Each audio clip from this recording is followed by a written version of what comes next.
திருவண்ணாமலை பயணத்தில் ஒரு அப்பா பற்றி கண்டிப்பாக இந்த வீடியோவில் சொல்லி ஆகணும். நாங்கள் நிற்கிற கியூவில் 10 பேர் முகத்துலேயும் எல்லார் முகத்துலேயும் சிரிப்பை தான் பார்த்தோம். அந்தளவுக்கு அழகெல்லாம் சிரிக்க வச்சிருந்தாரு.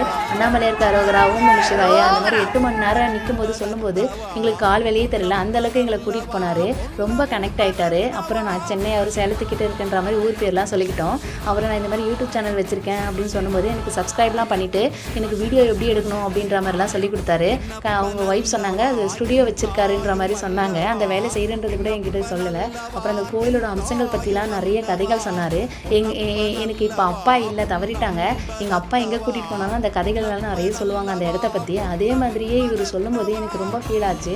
அவங்க பசங்களை கூட்டிகிட்டு போனால் எப்படி கேர் பண்ணுவாங்களோ அந்த மாதிரி பள்ளம் கம்பி கூட்ட நெரிசத்தில் பத்திரமா கூட்டிகிட்டு போனார். உண்ணாமலையாரை பார்த்துட்டு உண்ணாமலையார் பார்க்கும்போது மிஸ் ஆகிட்டாங்க கூட்ட நெரிசத்தில். ஆனால் 8 மணி நேரம் அவர் கூட இருந்ததில்லை, அவங்க கூட இருந்ததில்லை. ஒரு நல்ல வைப்ரேஷனை நான் உணர்ந்தேன். அப்புறம் நாங்கள் அதோட கிரிவலம் கிளம்பிட்டோம். அவருக்கு ஒரு தேங்க்ஸ் கூட சொல்லாமல் நாங்கள் கிளம்பிட்டோம். 2 பேருமே அருமையான கணவன் மனைவி. அண்ணாமலையாருக்கு அரோகரா. இந்த வீடியோ பிடிச்சிருந்தா லைக், ஷேர், சப்ஸ்கிரைப் பண்ணுங்கள்.